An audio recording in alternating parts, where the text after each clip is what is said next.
Maya Chen had become a legend among her friends, but not the kind anyone wanted to be. 5 boyfriends. 5 engagements announced within a year of their breakup. 5 wedding invitations that felt like cosmic jokes. Her therapist called it a pattern. Her mother called it bad timing. Maya called it a curse. But curses were supposed to be supernatural, weren't they? This was just her life, a series of almosts and not quites that left her wondering if she was destined to be everyone's practice run before they found the real thing. Until she met Finn Carter, the man who claimed to be cursed too. Quick pause. Before we continue, tell us, where in the world are you watching from? If you're enjoying these stories, make sure to hit subscribe, because tomorrow's episode is absolutely mind-blowing. The wedding invitation glowed on Maya's phone screen like an accusation. Derek Thompson and Jennifer Wu request the honor of your presence. Maya stared at the elegant script, her coffee growing cold in her hand. 8 months. That's how long it had been since Derek told her he wasn't ready for something serious, that he needed to focus on his career, that the timing wasn't right. Maya opened her laptop and navigated to Derek's Instagram. There they were, engagement photos at Central Park, Jennifer's hand prominently displayed with a diamond that caught the autumn sunlight. The comments overflowed with congratulations and heart emojis. Maya scrolled through the photos, her chest tight. Jennifer was beautiful, accomplished, exactly the kind of woman Derek said he was too busy to prioritize. She closed the laptop and pulled up a note on her phone. The list had started as a joke, a way to process the absurdity of her romantic history. But looking at it now, the pattern was undeniable. James Martinez, dated 10 months, broke up May 2019, married December 2019.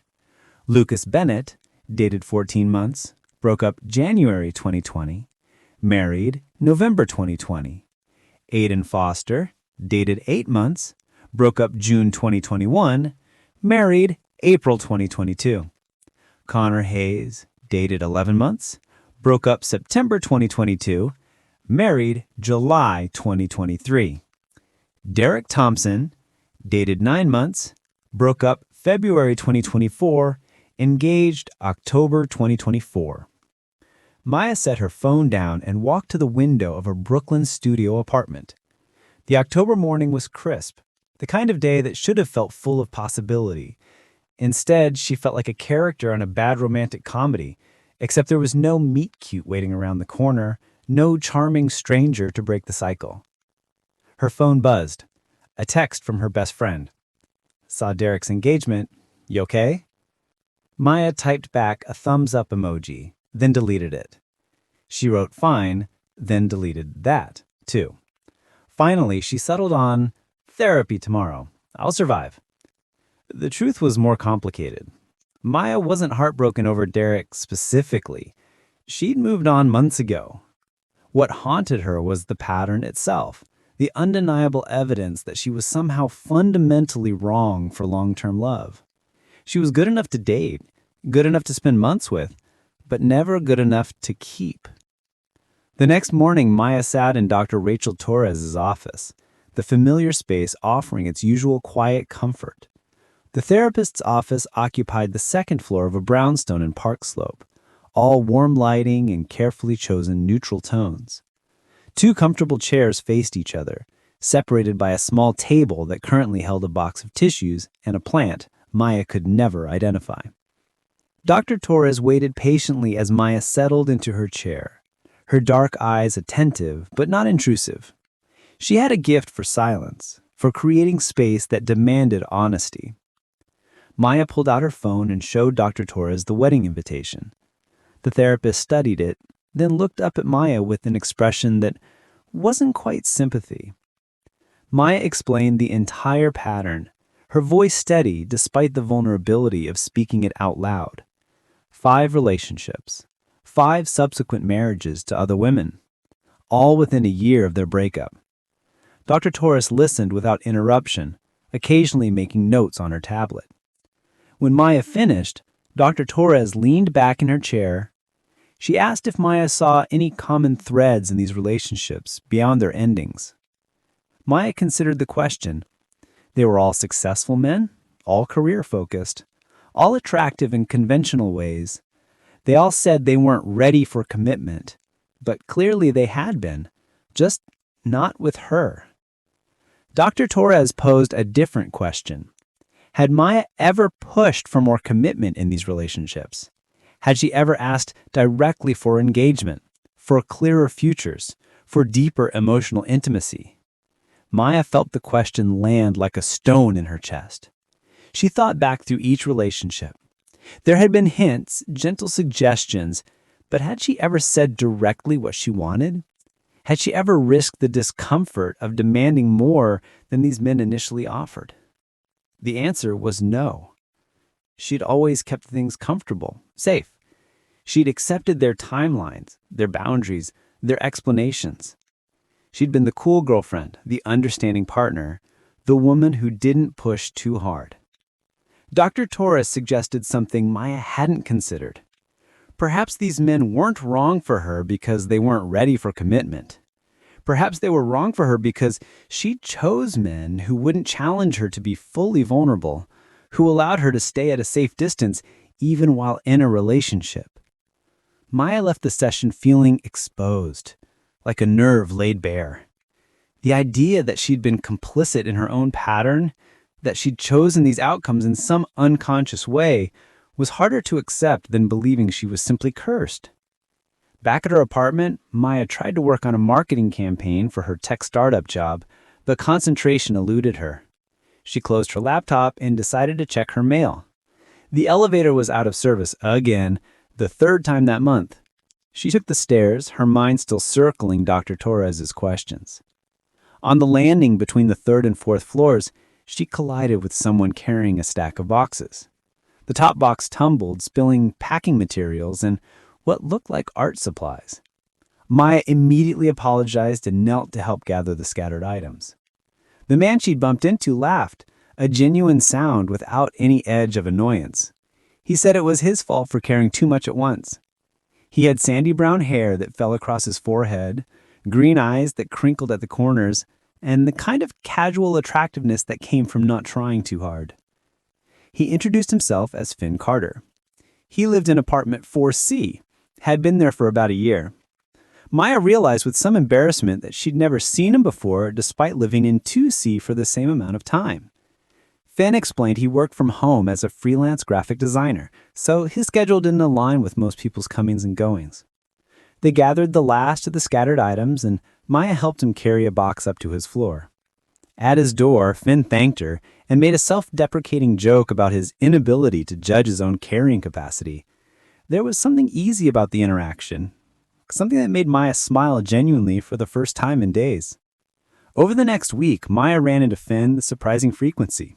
At the mailboxes in the lobby, at the building entrance as I left for work, at the bodega on the corner where they both apparently bought their morning coffee. Each interaction was brief but pleasant, filled with the kind of comfortable small talk that sometimes emerges between strangers who recognize something in each other. On Friday evening, Maya encountered Finn again in the building lobby. He was checking his phone with a slightly frustrated expression. She asked if everything was okay. Finn explained his internet had gone out and he had a deadline for a client presentation. His internet provider couldn't send anyone until Monday. Maya heard herself offering her apartment before she'd fully thought it through. She said he could work from her place if he needed to. Finn hesitated, clearly not wanting to impose, but Maya insisted. She was just planning to watch television anyway. 20 minutes later, Finn was set up at Maya's kitchen counter with his laptop, and Maya was pretending to watch a cooking show while acutely aware of his presence in her space. They worked in comfortable silence for about an hour before Finn asked if she was hungry. They ordered Thai food and the conversation began to flow. Finn asked about her work. Maya described her job at the tech startup, the constant pressure to create viral marketing campaigns, the strange combination of creativity and data analysis. Finn shared stories about freelance design work.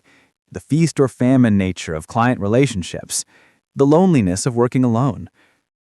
Then, almost casually, Finn mentioned that he hadn't dated anyone seriously in almost 2 years. Maya asked why, expecting the usual answers about being busy or not meeting the right person. Instead, Finn said something that caught her off guard. He joked that he was cursed, that every woman he dated had something terrible happen to them afterward. Maya laughed, assuming it was dark humor. But Finn's expression held something else. Genuine guilt. Real pain beneath the joke. He elaborated, still keeping his tone light. His last serious girlfriend had a car accident 3 months after they broke up. The one before that lost her job and spiraled into depression. Another had a family member die suddenly. He knew it was a coincidence, but the pattern haunted him nonetheless. Maya felt the strange kinship in that moment. She shared her own pattern, how every boyfriend married someone else within a year. They sat on her couch, two people marked by romantic history that felt almost supernatural in its consistency, laughing at the absurdity of their shared bad luck. Finn suggested maybe their curses would cancel each other out. Maya countered that maybe they'd combine into something even worse. But beneath the jokes was something real. Recognition. Understanding. The rare comfort of being seen by someone who carried similar scars. Finn stayed until nearly midnight, helping Maya clean up the takeout containers and gathering his work materials. At the door, he thanked her for the workspace and the company. Maya said any time, meaning it more than she'd expected to. After he left, Maya sat on her couch in the quiet apartment. She thought about Dr. Torres's question about vulnerability, about whether she'd ever really let anyone in. She thought about Finn's eyes when he mentioned his curse, the weight of genuine feeling beneath his casual words. For the first time in months, Maya felt something other than resignation about romance. It wasn't hope exactly, she was too practiced in disappointment for that, but it was possibility. A door opening just slightly in a hallway she thought was full of closed ones. Maya's pattern of romantic failure has just collided with Finn's similar history.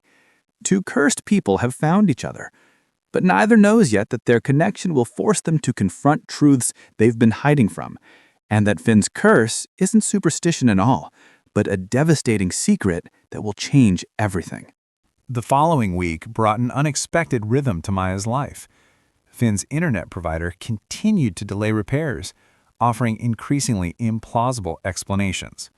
Whether this was genuine incompetence or whether Finn was exaggerating the problem, Maya didn't ask. She enjoyed the company. Each evening, around 6, Finn would knock on her door with his laptop and his easy smile. They'd work in companionable silence, then cook dinner together or order in. The conversations flowed without effort, touching on everything from childhood memories to career anxieties to the small absurdities of New York life. Maya found herself looking forward to these evenings with an intensity that should have worried her. She'd catch herself checking the time at work, counting down hours until she could go home. She'd stopped scrolling dating apps, stopped responding to Sophie's suggestions about blind dates. There was nothing official between her and Finn, no labels or definitions, but something was building. On Thursday evening, they were cooking pasta together. Finn's grandmother's recipe that required constant stirring and careful timing. Maya stood at the stove while Finn chopped vegetables at the counter. He told her about his childhood in Vermont, about parents who divorced when he was 8, about learning to navigate between 2 homes and 2 different versions of family. Maya shared her own history. Second-generation Chinese-American, raised in Queens by parents who built their restaurant from nothing, who measured success in practical achievements and viewed creativity with suspicion. She'd become a marketing executive partially to prove she could succeed in a business-adjacent field, giving her parents the legitimacy they wanted while maintaining some creative outlet. Finn asked if she was happy with her work. The question stopped Maya mid-stir. Was she happy? She was successful, well-paid, respected by colleagues, but happy? She'd never really examined the distinction. She turned off the stove and plated the pasta, buying time to formulate an answer.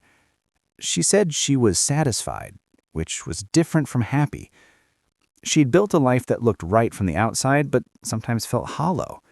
She'd checked all the boxes: good career, nice apartment, active social life, but she still felt like she was waiting for her real life to start.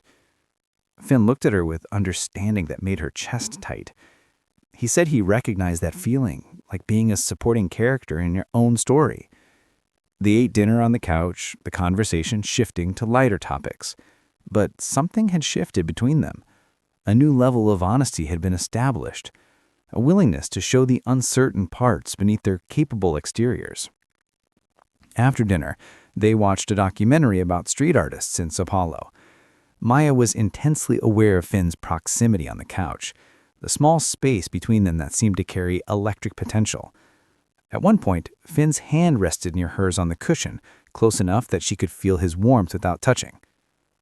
When the documentary ended, Finn turned to look at Maya. The apartment was dim, lit only by the television and the city lights filtering through the window. Maya met his gaze, her heart suddenly loud in her chest. She thought he might kiss her. She wanted him to kiss her. But Finn pulled back, his expression clouding with something Maya couldn't read. He said he should go, that he had an early client call. Maya felt the moment collapse, confused by this sudden withdrawal. She walked him to the door, where Finn paused, looking like he wanted to say something. Instead, he just thanked her and left. Maya stood alone in her apartment, frustrated and confused. The evening had felt perfect, the connection undeniable. Why had Finn retreated? The next day was Friday, and Maya had her therapy section. She'd been seeing Dr. Torres for nearly a year now, originally to process the end of her relationship with Connor. The sessions had evolved into something broader, an examination of her patterns, her choices, her fears. Maya described the week with Finn, the growing intimacy, the moment on the couch at his sudden withdrawal. Dr. Torres listened with her characteristic attention, making occasional notes.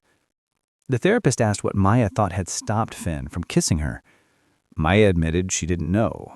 Maybe he changed his mind. Maybe she had misread the signals. Maybe he wasn't as interested as she thought he had been. Dr. Torres posted different interpretation. Maybe Finn was scared. Maybe the connection they had formed had become real enough to trigger whatever defense mechanisms he used to protect himself. After all, he told her he hadn't seriously dated anyone in 2 years. That suggested someone who had deliberately stepped back from romantic relationships. Maya argued that he had been the one to spend every evening in her apartment, to share personal stories, to create this intimacy. If he was scared, why pursue connection at all? Dr. Torres smiled slightly and asked if that didn't describe exactly what Maya herself had done in her past relationships, created intimacy up to a point, but never pushed past the comfortable boundary into truly vulnerable territory. The observation hit harder than Maya wanted to admit. She'd been viewing herself as the victim of her romantic pattern, the woman who got left behind. But Dr. Torres was suggesting she had been an active participant, choosing safety over depth, comfort over risk. The therapist asked what Maya would do differently with Finn. Would she have the courage to push through the discomfort, to ask for what she wanted directly, to risk rejection in pursuit of something real? Maya left the session carrying that question like a weight. Over the weekend, she didn't see Finn at all. His internet had apparently been fixed. Convenient timing that felt like retreat rather than coincidence. By Monday morning, Maya had made a decision. She would be direct. She would ask for clarity. She would risk the discomfort that Dr. Torres had identified as her consistent avoidance mechanism. Monday evening, Maya knocked on Finn's door. He answered, looking surprised and pleased to see her.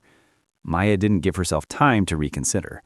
She said they needed to talk, that she couldn't pretend the past week hadn't meant something, that she needed to know if he felt the connection she felt, or if she had imagined the whole thing. Finn's expression transformed through several emotions: surprise, conflict, resignation. He invited her inside. His apartment was smaller than hers, filled with art supplies and half-finished design projects. They sat on his couch, and Finn ran his hand through his hair, clearly struggling to how to respond. He told her he did feel the connection. He felt it so strongly, it terrified him. He'd spent the entire weekend trying to talk himself into staying away from her, into maintaining distance. But he couldn't do it honestly, couldn't pretend they were just neighbors who occasionally ordered takeout. Maya felt relief flood through her, but Finn wasn't finished. He said there was something she needed to know about him, something he should have told her earlier but hadn't known how to bring up. His hands were shaking slightly, and Maya's relief began to curdle into concern. Finn told her about his diagnosis. 2 years ago, he'd started experiencing strange symptoms, extreme fatigue, joint pain, unexplained rashes. After months of tests, he was diagnosed with systemic lupus erythematosus, a chronic autoimmune disease. His immune system attacked his own body, causing inflammation and damage that could affect multiple organs. He explained that lupus was manageable with medication, but unpredictable. He could have periods of remission where he felt almost normal, then flare-ups that left him exhausted and in pain. The disease was invisible most of the time, but its impact on his life was constant. Finn's voice was steady as he explained, but Maya could hear the shame beneath his words. He told her about his last serious relationship, about Sarah, who had tried to be supportive but eventually crumbled under the weight of his bad days. He described watching her transform from loving partner to resentful caretaker, watching her sacrifice her own well-being to accommodate his limitations. Sarah had left 18 months ago, and Finn hadn't tried to date since. He'd convinced himself he was doing the right thing, protecting potential partners from the burden of his illness. But his feelings for Maya had challenged that protective distance. The purse he'd mentioned wasn't supernatural at all. His ex-girlfriend's car accident had happened during a period when she was sleep-deprived from caring for him during a bad flare-up. Another ex had lost her job partially because she'd taken so much time off to accompany him to medical appointments. The pattern he described wasn't cosmic bad luck. It was the concrete impact of loving someone with a chronic illness.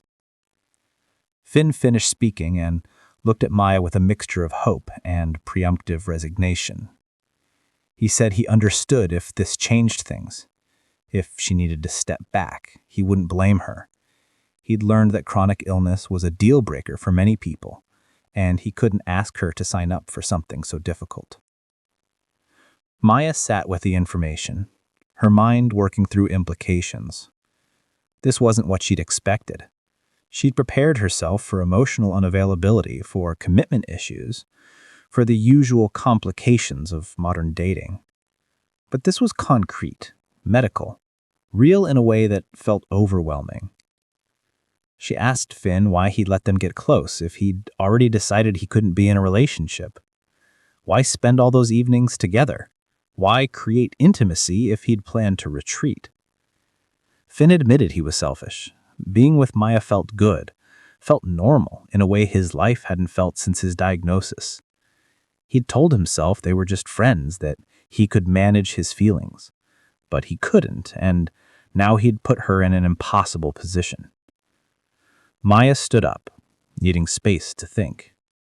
She walked to Finn's window, looking out at the same city view she had from her own apartment 2 floors down. Part of her felt angry, not at his illness, but at his dishonesty, at his decision to build connection while holding back the truth. But another part understood. She'd done the same thing in every relationship, held back the vulnerable parts, kept safe distance while pretending to be close. Finn had just done it for different reasons. She turned back to face him.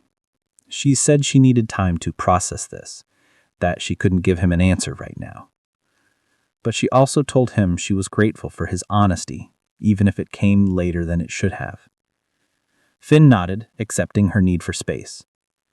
Maya left his apartment feeling unmoored, uncertain about everything she'd been sure of just hours earlier.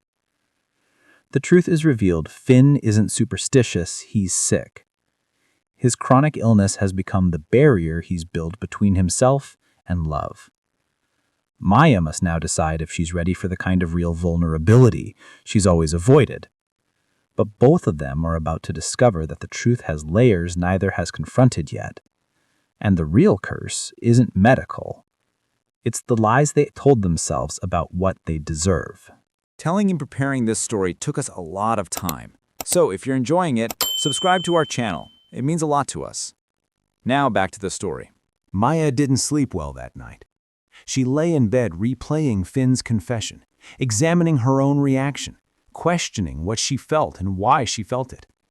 The logical part of her brain cataloged concerns: the unpredictability of chronic illness, the potential for caretaker burnout, the complexity of building a relationship with someone managing a serious medical condition.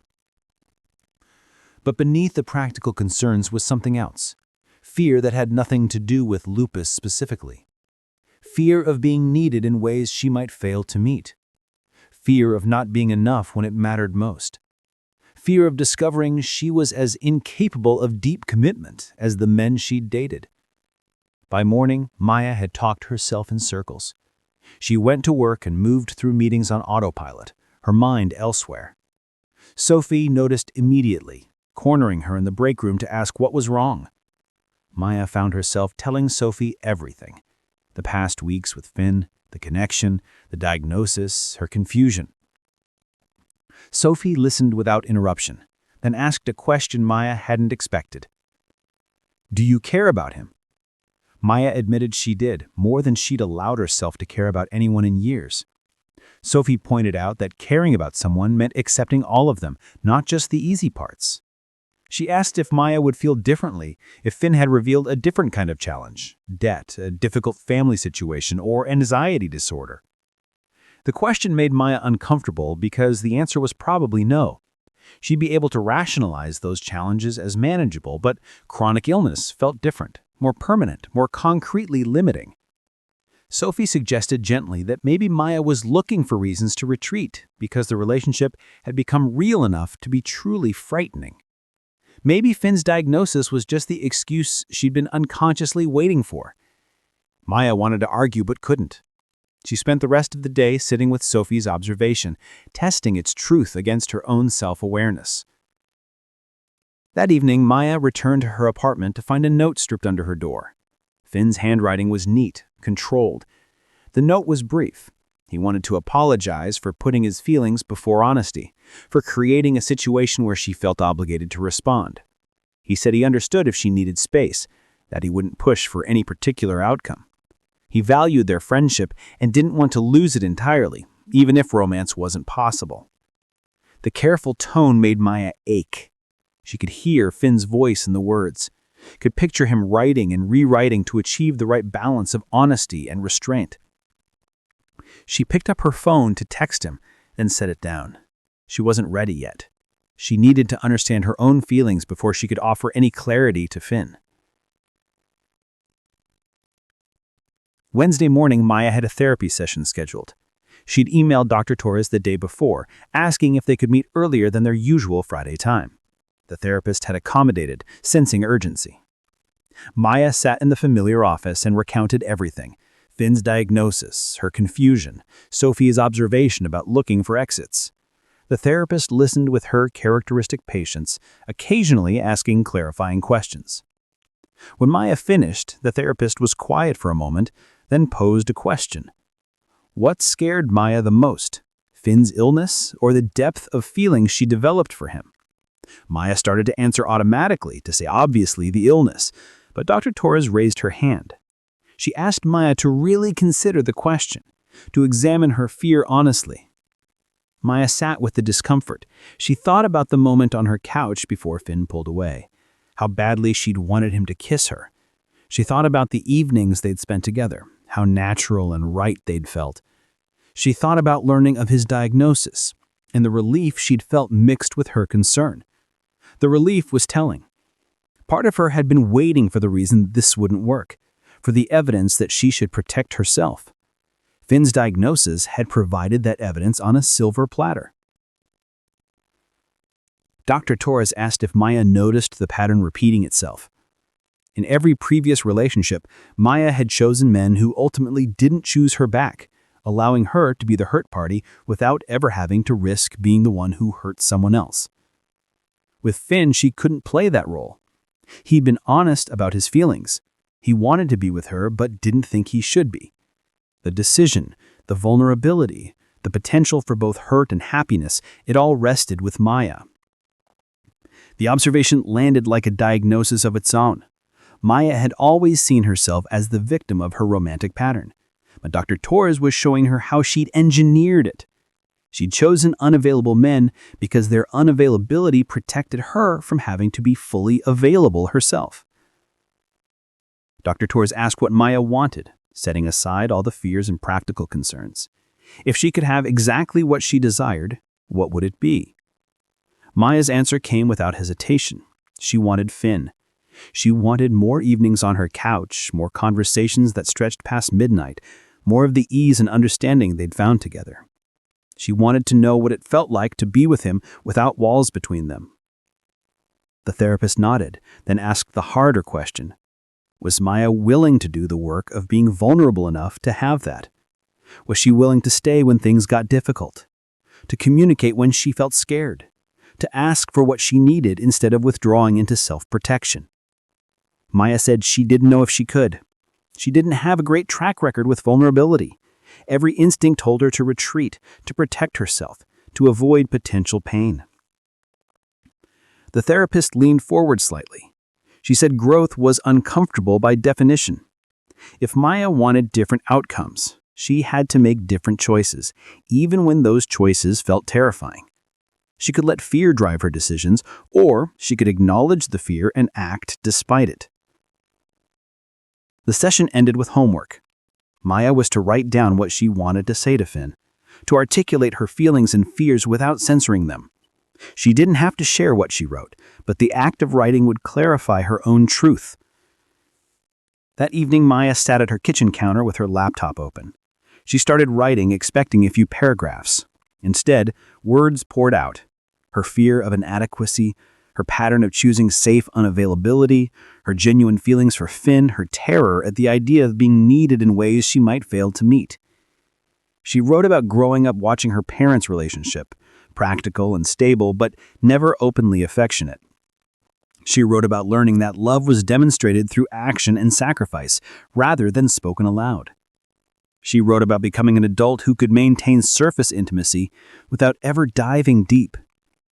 She wrote about meeting Finn, about recognizing in him the same protective distance she'd cultivated. She wrote about the relief of feeling understood and the terror of being seen. By the time she stopped, she'd written nearly 3,000 words. She read through them, seeing her own patterns laid bare on the screen. Dr. Torres was right. The writing had clarified something. Maya's fear wasn't really about Finn's lupus. Her fear was about mattering enough to hurt someone, about being responsible for another person's happiness, about showing up consistently when it mattered. Maya closed her laptop and looked around her apartment. She'd built a life here, safe, comfortable, contained. Every breakup had hurt, but they'd all been survivable because she'd never fully invested. She'd kept one foot out the door without realizing it. She thought about Finn 2 floors up, probably lying awake wondering what she'd decided, carrying the weight of his diagnosis and his feelings.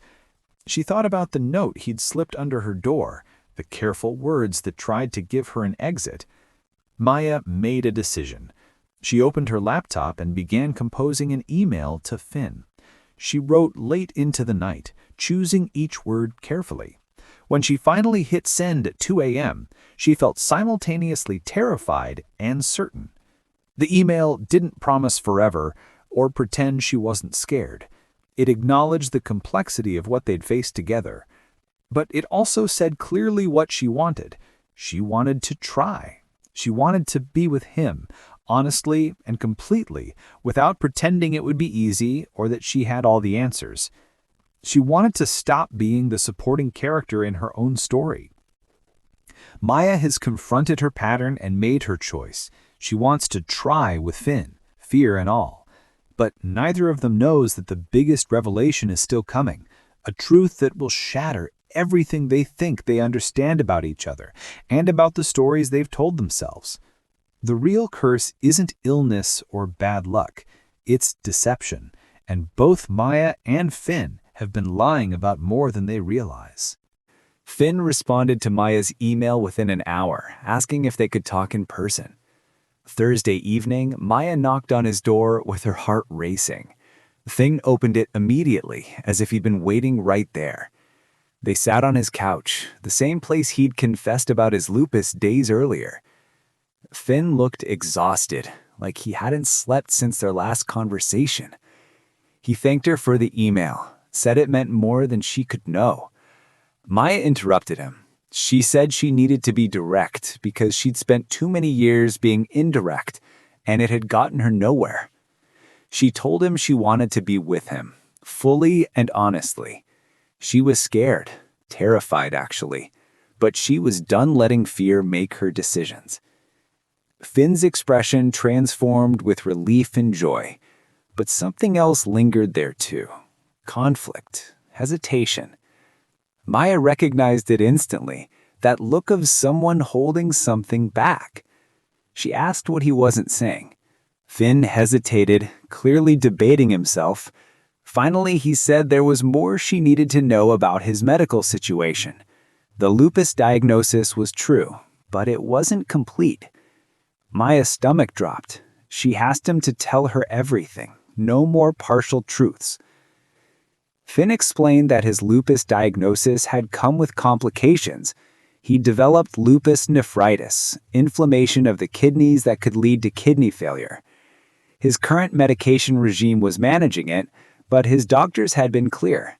There was a possibility he might need a kidney transplant in the future. Maybe 5 years from now, maybe 10, maybe never. The disease was too unpredictable to know. He'd been seeing a nephrologist every 3 months, monitoring his kidney function. So far, the numbers were stable. But the uncertainty hung over every plan he made, every decision about his future.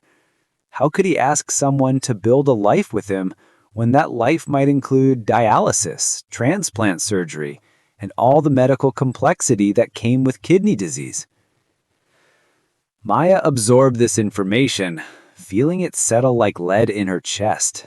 This wasn't just chronic illness requiring accommodation. This was potential major medical crisis. This was the kind of challenge that tested relationships to their breaking point. But even as fear rose in her throat, Maya recognized something else. Finn was testing her. Not maliciously, but protectively. He was presenting the worst possibilities, giving her every reason to walk away before they went any further. She asked if there was anything else, any other medical information he was holding back. Finn shook his head. This was the complete picture. Lupus with kidney involvement, stable for now, but uncertain long term. Maya stood up and walked to the window, needing space to think. Part of her wanted to run, to let this information become the excuse she retreated behind. This was bigger than she'd signed up for. This was real in ways that felt overwhelming. But another part of her, the part that had written 3,000 words at 2 a.m., recognized this moment as the exact crossroads Dr. Torres was trying to show her. She could let fear win again, or she could choose courage. She turned back to Finn. She told him she appreciated his honesty, even though receiving it in stages was frustrating. She admitted she was scared, that the kidney situation made everything feel more serious and uncertain. But she also told him that uncertainty was part of every relationship, whether illness was involved or not. Anyone could get sick, have an accident, face unexpected crisis. The difference was that Finn knew his risks up front. That actually made him more honest than most people, who pretend their futures are secure. Finn looked at her with something like wonder. He asked if she really understood what she was signing up for, all the ways his illness might limit their lives together. She said she didn't. Not really, because she'd never been in a relationship with someone with chronic illness. She'd probably make mistakes, say the wrong things, struggle with aspects she couldn't anticipate. But she wanted to try anyway. She asked if he wanted to try too, or if he'd decided it wasn't worth the risk. Finn stood and crossed to where she stood by the window. He took her hands in his, and Maya felt a slight tremor in his fingers. Nerves or medication side effect, she couldn't tell. He said he wanted to try. He was terrified of hurting her, of becoming a burden, of watching another person he cared about crumble under the weight of his illness. But he wanted to try. They stood together by the window, hands clasped, both scared and both choosing courage despite the fear. He leaned forward and kissed her, gentle, tentative, full of question marks. Maya kissed him back, answering the question. Over the following weeks, they built something new. They were officially together now, whatever that meant in the context of their complicated lives. They spent evenings at each other's apartments, navigating the small intimacies of a developing relationship, learning each other's rhythms, discovering preferences and quirks, building shared routines. But reality asserted itself in ways Maya hadn't fully prepared for. Finn had a flare-up 3 weeks into their relationship, nothing severe, but enough to keep him in bed for 4 days with crushing fatigue and joint pain. Maya brought him soup, refilled his water glass, sat with him in the dim bedroom because bright light hurt during flares. I watched him struggle to accept help, saw his shame at being dependent. I felt my own discomfort with caregiving, the awkwardness of not knowing what to do or say to make things better. On the 3rd day of the flare-up, I'd brought the wrong kind of soup, one with ingredients that aggravated his symptoms, and Finn had been too polite to tell me until I noticed him barely touching it. We'd had our first real argument that night, voices raised in frustration. Finn said she didn't need to try so hard to fix everything. Maya countered that he needed to actually tell her what he needed instead of suffering in silence. We'd both apologize later, recognizing our patterns, his reluctance to burden anyone, her need to be competent even when she didn't know what she was doing. But they'd learned from it. Communication improved. Finn started being more direct about his needs. Maya learned to ask instead of assume. By the time Finn's flare-up passed, something between them had shifted. Not broken, but strengthened, like metal that had been heated and cooled. They knew more about the contours of each other's fears now. They'd seen what stress did to them, what vulnerability drew out, what silence cost. One evening, a week after the flare ended, Maya arrived at Finn's apartment to find him sitting on the floor, leaning against the couch, sheet music scattered around him. He looked defeated. "What happened?" she asked, setting her bag down. Finn hesitated. "I had rehearsal today. My bow hand wouldn't stop trembling." Maya sat beside him. "Medication side effect?" "Maybe. Or maybe my joints are just pissed off. Or maybe I'm just tired." His voice cracked at the edges. "It was bad enough that the conductor pulled me aside to check in." Maya felt a familiar pang, fear mixed with protectiveness. "What did you tell him?" "That I'm fine," which was obviously a lie, but I wasn't going to have a whole conversation in the middle of rehearsal. I don't want pity, or worse, questions about whether I can handle performances. Maya reached for one of the sheets of music, smoothing a crease. "You're allowed to struggle." "I know." He rubbed his face with both hands. "I just hate it. Music is supposed to be the one thing I can rely on. When my body betrays me in other ways, fine. But this, it feels like losing pieces of myself." Maya leaned her shoulder gently against his. "We're allowed to grieve things we haven't lost yet." He didn't look at her, but his breathing slowed down. They sat like that for minutes, long enough for the room to feel less heavy. Finally, Finn exhaled. "I'm scared the tremors won't go away next time." Maya turned to face him. "Okay, then if that happens, we deal with it." "We?" "Yes," she said simply. Something softened in his eyes, like he was letting himself believe her a little more. Finn shifted, resting his head lightly against her shoulder. "I'm not used to being, we." "You will be," Maya murmured. They stayed on the floor for the rest of the evening, talking in quiet tones. Finn explained how his nephrologist was planning another round of labs next month. Maya asked questions, not intrusive ones, but the kind she used to be afraid of asking. He told her the terms he hated hearing, the ones that made him feel like a diagnosis instead of a person.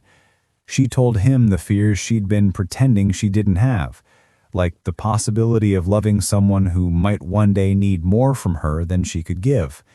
Finn didn't flinch at that. He just nodded. "We'll figure it out." Not, "I won't need too much," not, "You'll be fine," just honesty. Later that night, when Maya got home, she found an unread message from Dr. Torres, her therapist. A simple reminder for their session the next afternoon. But it rattled her more than she expected, because she realized the session wouldn't just be about her anymore. It would be about them, about how love and illness intertwined in unpredictable, sometimes frightening ways. For the first time, Maya felt the weight of the relationship pressing forward into the future, not the fantasy version, the real one. The next day, in Dr. Torres's office, Maya recounted everything: the flare, the fight, the soup, the tremors, the we.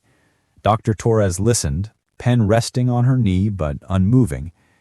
"How do you feel now that the relationship is no longer theoretical?" Maya considered. "Scared?" A pause. "And also grounded." "That's not a contradiction." "It feels like one." "It's not. Love is often fear braided with responsibility. Commitment is choosing to stay braided." Maya looked down at her hands. "What if I can't handle it? What if one day it gets too hard?" Dr. Torres tilted her head. "Why are you assuming that if hardship comes, you will fail instead of adapt?" Maya blinked. "I don't know." "I do," Dr. Torres said softly. "Because you've spent so long preparing for abandonment, either someone leaving you or you leaving first, that you haven't let yourself imagine staying." Maya felt that land somewhere deep, heavy, true. "But you're doing it now," Dr. Torres continued. "You're practicing presence in the face of uncertainty." Maya let out a breath she hadn't realized she was holding. "It's hard." "It is, and it will continue to be. And that doesn't mean it's wrong." That evening, Maya returned to Finn's place with takeout and a quiet kind of determination. Not the dramatic, life-changing kind she used to fantasize about, the small, sustainable kind. Finn opened the door with a smile that reached his eyes this time. As they ate on the couch, Finn hesitated before speaking. "Hey," he said softly, "can I ask you something?" "Of course." "Why are you this sure about us, with everything that's going on?" Maya took a moment before answering. "Because for the first time, I'm choosing something instead of avoiding it, even if it scares me." Finn looked at her like she had just said something sacred, and then, slowly, deliberately, he reached for her hand. Maya squeezed it.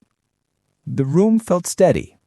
Even with everything uncertain, this was not. September arrived with a softness that felt deceptive. Cool mornings, slow rain, the scent of damp pavement that made everything seem gentler than it actually was. By then, Maya and Finn had been together for more than 6 months. Half a year of late-night conversations, laughter, flare-ups, blood tests, therapy appointments, worry, tenderness, and a kind of love Maya had never imagined herself capable of.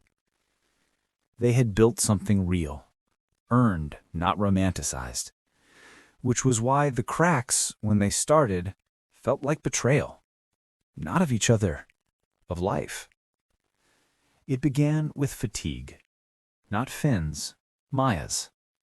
Not the physical kind, but the invisible heaviness that settled somewhere just behind her ribs, in the place where hope and fear lived side by side.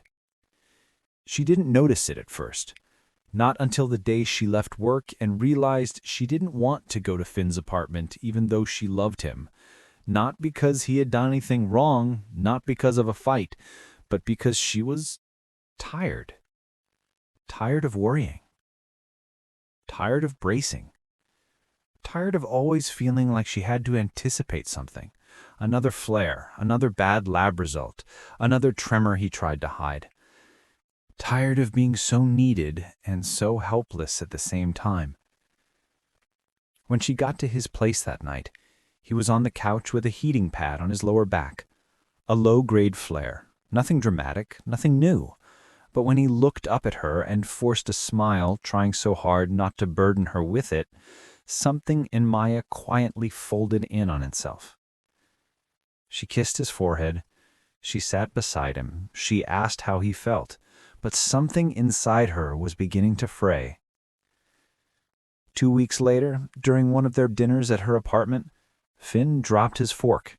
His hand had trembled, just slightly, barely noticeable, but Maya noticed everything now. He inhaled sharply, embarrassed.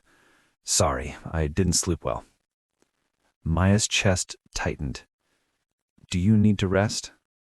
"I'm okay," he said quickly, too quickly. "I'm fine, really." She knew what that tone meant. She also knew he wasn't lying. He was coping, which was different. "Maya," he said after a moment, his voice softer, "you're very quiet." She forced a smile. "Just thinking." "About what?" She hesitated a second too long. Finn set his fork down. "Hey, you need me to tell me if something's wrong." Nothing was wrong. Everything was wrong. She didn't know. "I'm just tired." Finn nodded, but the way he looked at her, concern mixed with something like guilt, made her stomach twist. He thought her exhaustion was because of him. And maybe it was, but not in the way he feared. She wasn't tired of him. She was tired of feeling like every part of her heart had to be on high alert. The clinic appointment in October was the turning point. Finn insisted she didn't have to come. Maya insisted she should. They were both trying to protect each other. The lab results were acceptable. Not amazing, but not alarming. Stable for now. A phrase Maya had come to fear more than bad news. Stability felt like a reprieve, not a promise. When Finn stepped out to schedule his next appointment, the nephrologist turned to Maya. "You're his partner, right?" Maya nodded. "He's lucky to have support," the doctor said gently. "But make sure you're taking care of yourself too. Caregiver fatigue is real, even in relationships where the illness is stable." Maya froze. She hadn't known there was a word for it. She hadn't wanted there to be. That night, after Finn went home, Maya sat in darkness on her couch, staring at nothing. Her therapist's words echoed in her head from months ago. You prepare for abandonment because you fear being the one who breaks. But here she was, breaking anyway. Not because she didn't love Finn, but because she didn't know how to remain whole while carrying so much fear of losing him someday. And because she had realized, slowly, painfully, that he could feel her fatigue, her hesitation, her growing quiet. She was hurting him without meaning to. Hurting them both. The conversation happened 3 days later. Finn came over after work wearing one of her sweaters that he accidentally kept because it smelled like her laundry detergent. He smiled when he saw her, but the smile faded when he noticed the expression on her face. "Maya, We need to talk," she said. His whole body tensed. "Okay?" She gestured for him to sit. He didn't. He stayed standing, hands in the pockets of her sweater like a shield. "I love you," she began, not as comfort, but as truth. "I need you to know that before I say anything else." Finn swallowed hard. Okay? This relationship has changed me. In good ways. In ways I'll carry forever, but I... Finn, I don't know how to say this without hurting you. Just say it, he whispered. I'm overwhelmed. The silence was immediate and heavy. Finn closed his eyes. I thought you were doing better about not relying on you too much. I've been trying to... This isn't about you failing, Maya said quickly. You haven't done anything wrong. You've been honest, kind, patient, brave. Her voice cracked. But I'm scared all the time, not of you, not of your illness, of myself. Of not being able to carry this, of failing you later. When things get harder. Finn's jaw trembled. So you're leaving because things might get worse someday? No, she stepped closer but didn't touch him. I'm stepping back because I'm already breaking. And I don't want to pretend I'm not. And you can feel it. I know you can. Finn's eyes filled, but no tears fell. You thought I was just stressed about work. I didn't want to assume. You didn't assume. You sensed it. And I can't let you love someone who's too scared of hurting you to breathe. Finn's breath hitched. He finally sat, elbows on his knees, head in his hands. When he spoke, his voice was raw. I don't want to lose you. Maya knelt in front of him. You're not losing me. I still love you. This isn't a goodbye. It's space. For both of us. To breathe. To become people who can choose each other again without fear deciding for us. Finn lifted his head. His eyes were red, his mouth trembling. Do you think we'll find each other again? She reached for his hands, warm, shaking, familiar, and held them tightly. I hope so, she said softly. More than anything. He exhaled shakily.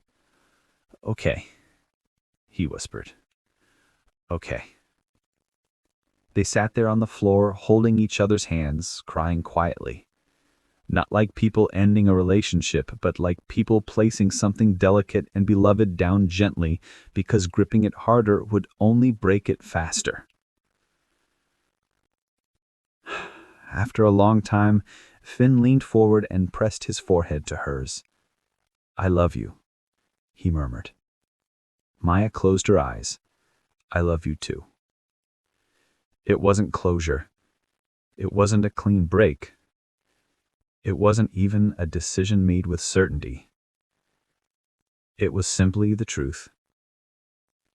Two people who loved each other enough to stop pretending love alone could hold everything together. When Finn finally left that evening, he paused at her door, hand on the frame. He looked back at her with an expression she would remember for the rest of her life. Sorrow and love and quiet acceptance, all braided together. I'll see you, he said softly. Not goodbye, just a promise with no timeline. Maya nodded. You will.